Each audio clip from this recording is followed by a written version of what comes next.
دخل المدرسه وداهم بواحد الطريقه، شنقول لكم، طريقه ما فهمتش انا. راهم ولادي زعما وعنديهم بالسيف بحال هكا، بهاد اللغه يمكن نفسرها هو.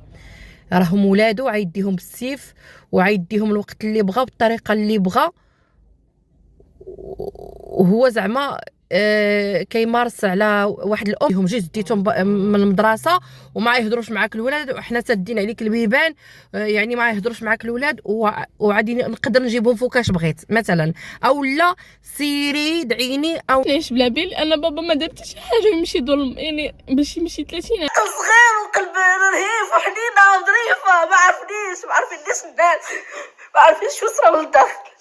الله العظيم. وكنواجهوا المهنه ديالنا، واي حاجه كنواجهوها في هذه الحياه. ولكن الحمد لله المهنه ديالي شويه كتنسيني في المشاكل، وكنتلاقى مع الناس كنفوج، منها تفويجه، منها خدمه، منها الحمد لله رزيقي ربي جابوا لي بديك الطريقه، اللهم لك الحمد. المهم اختارينا نشويو الخبز، شويناه، عرفتي كي